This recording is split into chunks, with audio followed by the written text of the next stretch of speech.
আউযুবিল্লাহি মিনাশ শাইতানির রাজিম বিসমিল্লাহির রহমানির রহিম। সুপ্রিয় শিক্ষার্থীবৃন্দ, আসসালামু আলাইকুম ওয়া রাহমাতুল্লাহ। আশা করি সকলে ভালো আছো। আজকে যে বিষয়টা নিয়ে আসলাম তোমাদের মাঝে সেটা হচ্ছে যে অনার্স সেকেন্ড ইয়ারের ক্যালকুলাস 2 এর প্রথম চ্যাপ্টারের কিছু গুরুত্বপূর্ণ সূত্র এবং নিয়মাবলী নিয়ে আজকে আলোচনা করব। অর্থাৎ যে কয়েকটা সূত্র বা নিয়ম ফলো করলে আমরা এই ভেক্টর মান ফাংশন 1 অর্থাৎ প্রথম চ্যাপ্টারের অঙ্কগুলো সকল বিষয়ের সমাধান করতে পারবো। অর্থাৎ এই সূত্রগুলো আমাদের খুব গুরুত্বপূর্ণ বা গুরুত্ব সহকারে দেখতে হবে এবং কি খুব ঠোঁটস্থ বা মুখস্থ রাখতে হবে এই সূত্রগুলো, ঠিক আছে? অর্থাৎ তাহলে আমরা শুরু করতে পারি যে এই অধ্যায়টা কমপ্লিট করার জন্য বা বোঝার জন্য বা অঙ্ক করার ক্ষেত্রে আমাদের কোন কোন সূত্রগুলো বেশি প্রয়োজন বা কোন কোন বিষয়গুলো আমাদের জানতে হবে, ঠিক আছে? এখানে হয়তো কিছুটা বোঝার সমস্যা হতে পারে, তবে তোমরা এই সূত্রগুলো বা নিয়মগুলো সবগুলো মনে রাখবা। তাহলে বিষয়টা কী হবে যে তোমরা অঙ্ক করার সময় এগুলো বুঝতে পারবে যে এই বিষয়গুলো কোথায় আসতেছে বা এগুলো কেন প্রয়োজন, ঠিক আছে? আচ্ছা, চলো এখানে আমাদের প্রথমে লেখা আছে যে ভেক্টর মান ফাংশন চ্যাপ্টার 1 এবং কি সূত্র বা নিয়ম, অর্থাৎ সূত্র এবং নিয়ম সম্পর্কে জানবো। এখানে যে প্রথম সূত্রটা দিয়ে রাখা হয়েছে সেটা হচ্ছে যে ভেক্টর ফাংশন, অর্থাৎ ভেক্টর ফাংশনটা কি বা ভেক্টর ফাংশনের সমীকরণটা কীরকম হয়ে থাকে। ভেক্টর ফাংশনের সমীকরণটা মূলত এফ ভেক্টর অফ টি, এই যে এই এফ ভেক্টরের মানটা হচ্ছে টি ইজিক্যাল টু হচ্ছে আই একক vector F of T plus J একক vector G of T plus K একক ভেক্টর এইচ অফ টি। এটা হচ্ছে আমাদের মূলত মূল সূত্র, অর্থাৎ ভেক্টর ফাংশনের মূল সূত্র যার। আচ্ছা, তাহলে বিষয়টা হচ্ছে যে আমাদের ভেক্টর ফাংশনটা পাইলাম কি F of T equal to I F of T plus J F of T plus K F of T, মুখস্থ রাখবা, ঠিক আছে? এরপর দ্বিতীয় বিষয়টা হচ্ছে অর্থাৎ এই যে ভেক্টর ফাংশন, এই ভেক্টর ফাংশনের কিছু সমীকরণ পাওয়া যায়। সেই সমীকরণগুলো কি, অর্থাৎ এই ভেক্টর সমীকরণের পরামিতিক সমীকরণ। যদি বলা হয় যে কোনো একটা ভেক্টর ফাংশন তোমাকে অঙ্কে দিয়ে রাখবে, সেক্ষেত্রে তোমাকে বলবে যে উক্ত ভেক্টর ফাংশনটির পরামিতিক সমীকরণ নির্ণয় করো, তাহলে কি নির্ণয় করতে হবে? অর্থাৎ এই যে ভেক্টর ফাংশন, এই ভেক্টর ফাংশনের পরামিতিক সমীকরণ অথবা বৃত্তীয় হ্যালিক্সের সমীকরণ, ঠিক আছে? ভেক্টর ফাংশনের পরামিতিক সমীকরণ অথবা বৃত্তীয় হ্যালিক্সের সমীকরণ কি হবে? সেটা হচ্ছে এক্স ইজিক্যাল টু আই এর সহগ, ওয়াই ইজিক্যাল টু জে এর সহগ, কে ইজিক্যাল টু তোমার হচ্ছে জেড ইজিক্যাল টু হচ্ছে কে এর সহগ। এই তিনটা বিষয়টাই হচ্ছে আমাদের মূলত পরামিতিক সমীকরণ। এইগুলোই হচ্ছে পরামিতিক সমীকরণ। অর্থাৎ যদি উপরের এটা যদি ভেক্টর ফাংশন হয়ে থাকে তাহলে আমরা কি পাবো? অর্থাৎ এই ভেক্টর ফাংশনের পরামিতিক সমীকরণ পাবো X equal to F of T, আয়ের সহগ কী ছিল? F of T. Y equal to কী হবে? জে এর সহগ, জে এর সহগ কী ছিল? G of T, Y equal to G of T. এরপর কে এর সহগ হচ্ছে, অর্থাৎ কি বলে হয়েছে যে জেড ইজিক্যাল টু কে এর সহগ, জেড ইজিক্যাল টু তাহলে কে এর সহগ এখানে কি ছিল? এইচ অফ টি, অর্থাৎ Z equal to H of T. এটাই হচ্ছে আমাদের কি মূলত ভেক্টর ফাংশনের পরামিতিক সমীকরণ অথবা বৃত্তীয় হ্যালিক্সের সমীকরণ। দুইটা সূত্র আমরা জানতে পারলাম, ঠিক আছে? এবার আসে যে 3 নম্বর বিষয়, যদি কোনো ক্ষেত্রে আমাদের প্রয়োজন হয় যে ভেক্টর ফাংশনের প্রয়োজন হয়, তার মানে ভেক্টর ফাংশনটি কি? অর্থাৎ ভেক্টর সমীকরণ, ভেক্টর ফাংশন চলে গেল, ভেক্টর ফাংশন এবং ভেক্টর সমীকরণ দুইটা আলাদা বিষয়। এখানে ভেক্টর সমীকরণ ইজিক্যাল টু হচ্ছে আর ভেক্টর ইজিক্যাল টু আই একক vector X plus Y J plus বলা হয়েছে কে জেড, ঠিক আছে? কে জেড, অর্থাৎ এখানে একক ভেক্টর হিসেবে রয়েছে আই জে কে এবং চলক হিসেবে রয়েছে এক্স ওয়াই জেড, তিনটা চলক তিনটা একক ভেক্টর। অর্থাৎ ভেক্টর সমীকরণ হচ্ছে মুখস্থ রাখবা, সেটা হচ্ছে যে vector R is equal to I X plus J Y plus K Z, এটা হচ্ছে আমাদের কি ভেক্টর সমীকরণ। এই সূত্রটা কাজে দিবে পরবর্তীতে। আচ্ছা, এখন বিষয়টা হচ্ছে যে বৃত্তীয় সমীকরণ বা কার্তেশীয় সমীকরণ কি? তোমাদের অনেক সময় আসবে যে বৃত্তীয় সমীকরণ অনুসারে অথবা কার্তেশীয় সমীকরণ, অর্থাৎ বৃত্তীয় সমীকরণটা হচ্ছে x² + y² = 1, এটা হচ্ছে বৃত্তের সমীকরণ। অথবা যদি বলে যে কার্তেশীয় সমীকরণ কি, তাহলে কার্তেশীয় সমীকরণটাই হচ্ছে x² + y² = 1। ঠিক আছে, যেখানে এই যে এই বৃত্তীয় সমীকরণ বা কার্তেশীয় সমীকরণ, এই সমীকরণের কি হবে, কেন্দ্র হবে 0 0 এবং ব্যাসার্ধ হবে কত, 1। অর্থাৎ যদি একটা বৃত্ত কল্পনা করা হয়, সেই বৃত্তের কেন্দ্র হবে কি 0 0, আর এই ব্যাসার্ধ হবে r = 1। ঠিক আছে, আচ্ছা, এরপর আমরা যে বিষয়টা জানবো সেটা হচ্ছে যে স্পর্শরেখার ভেক্টর সমীকরণ। স্পর্শরেখার ভেক্টর সমীকরণ, স্পর্শরেখার ভেক্টর সমীকরণ নির্ণয় করো। কোনো একটি ভেক্টর তোমাকে দিয়ে রাখবে, সেই ভেক্টর থেকে বলা হবে যে স্পর্শরেখার ভেক্টর সমীকরণ নির্ণয় করো। তাহলে স্পর্শরেখার ভেক্টর সমীকরণটা হচ্ছে, এটা মুখস্থ রাখবে, এটা খুব ইম্পর্টেন্ট একটা সূত্র, খুবই ইম্পর্টেন্ট একটা সূত্র। সেটা হচ্ছে যে r vector = f t0 plus t into f dash t0, এটা হচ্ছে আমাদের মূল সমীকরণ। এই সমীকরণে অর্থাৎ ওই ভেক্টরের মানগুলো কি আকারে বসাতে হবে, এখানে মূলত বোঝানো হয়েছে যে t0 যে কোনো একটা বিন্দু, ওখানে তোমাকে অঙ্কে উল্লেখ থাকবে যে এই বিন্দুতে স্পর্শরেখার ভেক্টর সমীকরণ নির্ণয় করো, যে কোনো একটা বিন্দুতে থাকবে। তার মানে ওই t0টাই হচ্ছে একটা বিন্দু, সেক্ষেত্রে f, এখানে ওই t0 এর জায়গায় ওই বিন্দুটা বসাইতে হবে। আর এখানে f ড্যাশ রেখেছে যে এখানে আর যে টিটা আছে এটা হচ্ছে যে সূত্রের অংশ, এই টি দ্বারা যে অংশগুলো ফর্মুলা পাবো সেটার সাথে এই টি দ্বারা কিন্তু গুণ করে দিতে হবে। আর এফ ড্যাশটা হচ্ছে ফাংশনটির একবার অন্তরীকরণ, অর্থাৎ যে ফাংশনটি থাকবে f = যে মানটা থাকবে, ওই ফাংশনটিকে একবার অন্তরীকরণ করলে যেটা হয় সেই মান এখানে বসাইতে হবে। আর ওই ফাংশনটায়, যেই ফাংশন f অফ টি যদি থাকে বা অন্য যে বিষয়টা থাকে, তাহলে f এ ওই ফাংশনের মানটা এখানে মূলত বসাইতে হবে।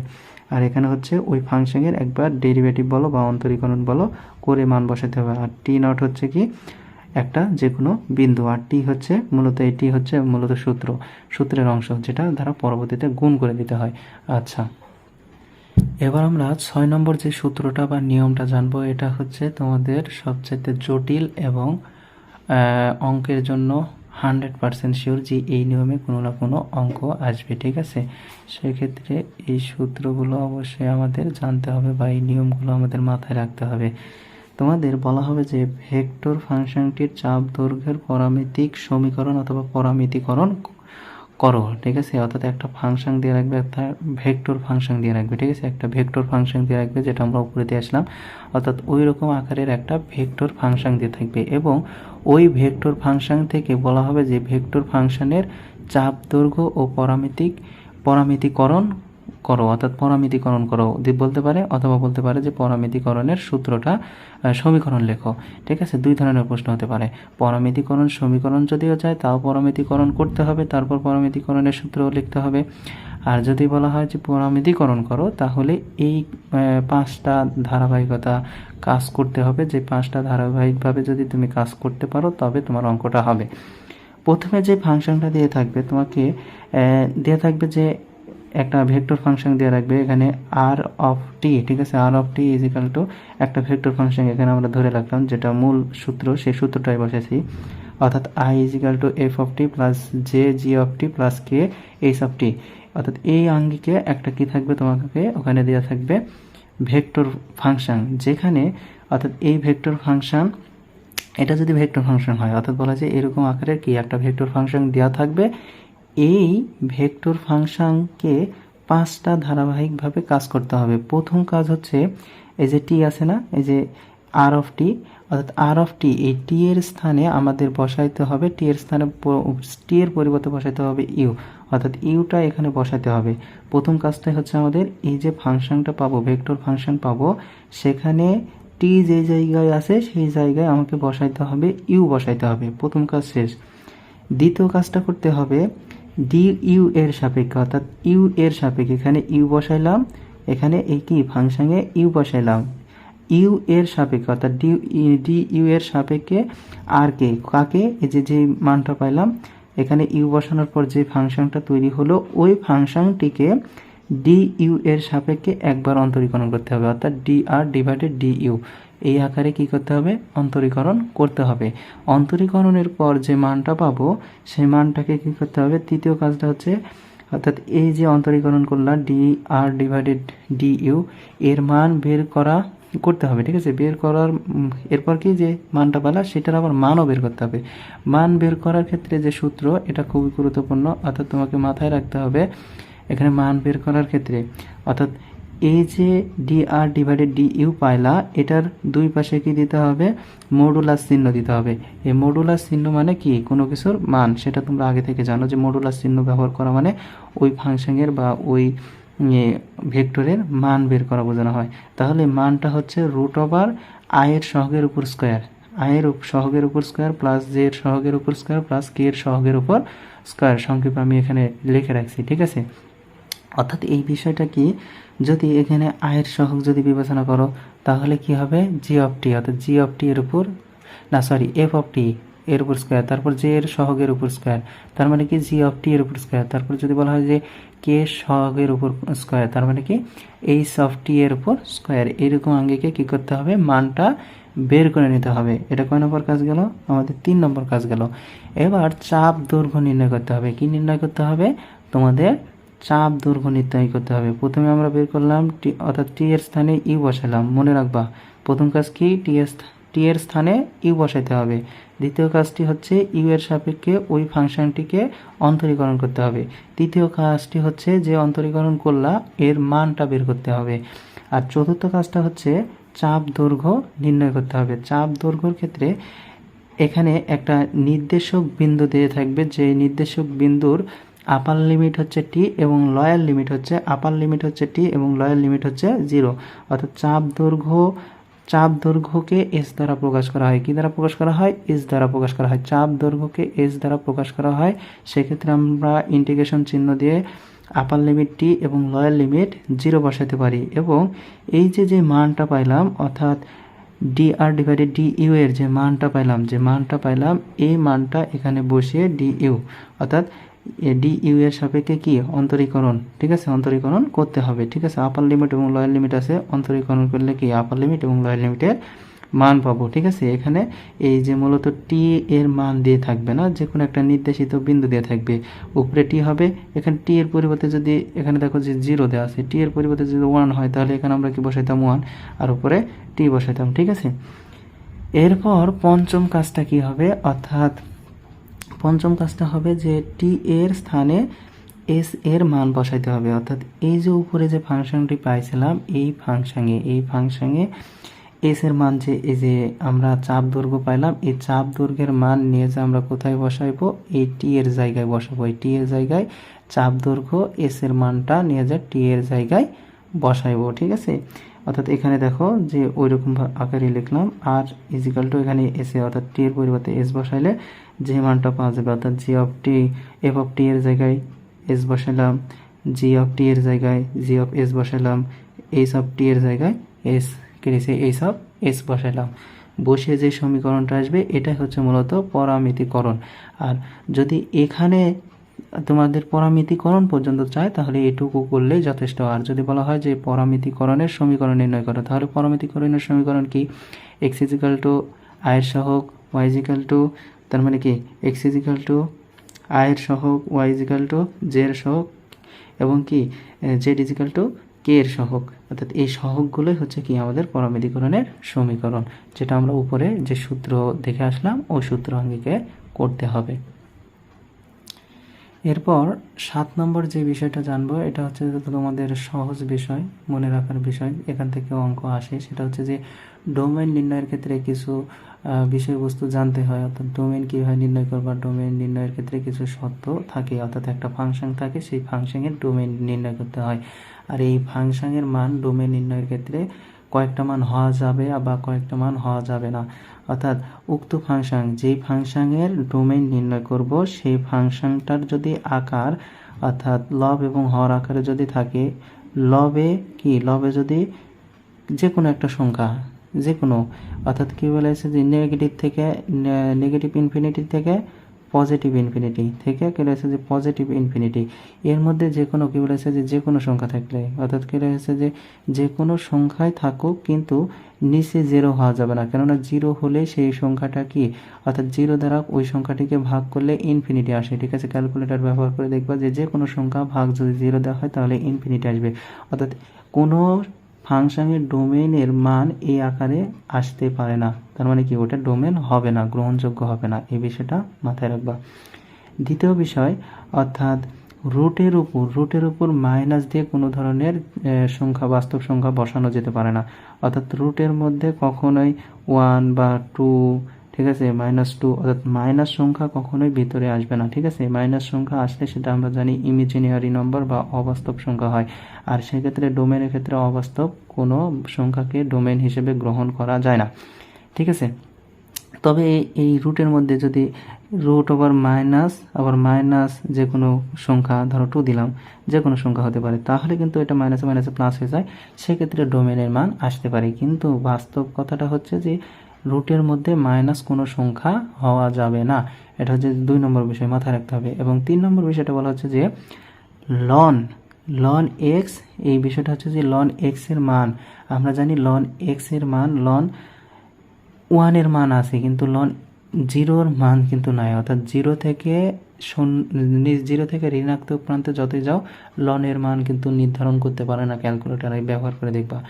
আর তোমার সেক্ষেত্রে লন এক্স এর, এই যে এক্স এর মানটা সবসময় 0-র চেয়ে বড় হতে হবে, 0 হলেও কিন্তু হবে না, অর্থাৎ 0-র চেয়ে বড় হতে হবে। তাহলে এখানে যদি 0-র চেয়ে যে কোনো একটা বড় মান দাও, 1 দাও, 2 দাও, 3 দাও, 4 দাও, যে কোনো অসংখ্য ইনফিনিটি, পজিটিভ ইনফিনিটি পর্যন্ত দাও, তাহলে লনের মান আসবে। কিন্তু যখনই 0 বা 0-র চেয়ে ছোট কোনো সংখ্যা ব্যবহার করব, সেক্ষেত্রে এই লন আসবে না। অর্থাৎ ওই ফাংশনটি যদি লনের ফাংশন হয়, সেক্ষেত্রে এক্স এর মান কখনোই আমরা 0 বসাইতে পারবো না, বা 0-র চেয়ে ছোট বসাইতে পারবো না, অবশ্যই বসাইতে হবে কি, এক্স এর মানটা অবশ্যই 0-র চেয়ে বড় হতে হবে।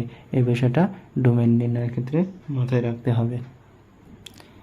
এরপর 8 নম্বর বিষয়টা হচ্ছে এই অধ্যায়ের আর একটা গুরুত্বপূর্ণ বিষয়, যে দেখা যায় যে অনেক সময় ভেক্টর ফাংশনের মধ্যে ত্রিকোণমিতিক কোনো অনুপাত দিয়ে রাখতে পারে, সেক্ষেত্রে সাইন এন পাই, কি পাই, এন পাই।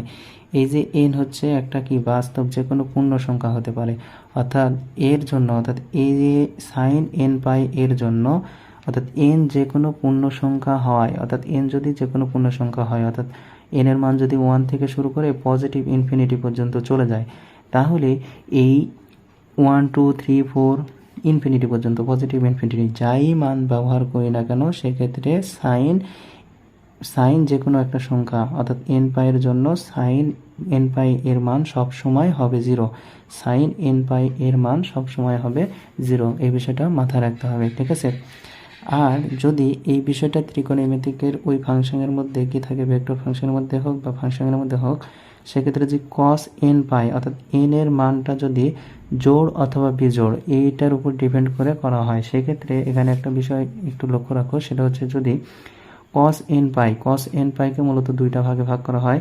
যদি বেজোড় হয় এন 1 পাই, ঠিক আছে, 1 যদি বসাই 1 পাই, এই যে এন এর পরিবর্তে এখানে 1 বসাইলাম, তাহলে পাই, তাহলে এটা হবে নেগেটিভ, এটা কি বেজোড় সংখ্যক। আর এটা যদি জোড় হয় 2 বসানো হলে এটা পজিটিভ 1, যদি 3 বসানো হয়, অর্থাৎ এন এর পরিবর্তে 3 পাই, তাহলে সেটা ঋণাত্মক, অর্থাৎ নেগেটিভ 1 আসবে। যদি 4 পাই বসানো হয়, তাহলেও এটা পজিটিভ 1 আসবে। আবার যদি 5, এটা কি বেজোড় সংখ্যা, 5 পাই যদি বসানো হয়, তাহলে কত আসবে, মাইনাস আসবে। এক কথায় আমি বলতে চাচ্ছি যে বিজোড় সংখ্যা হলে, বিজোড় সংখ্যক পাই হলে সেটার মান আসবে ঋণাত্মক, নেগেটিভ। আর জোড় সংখ্যক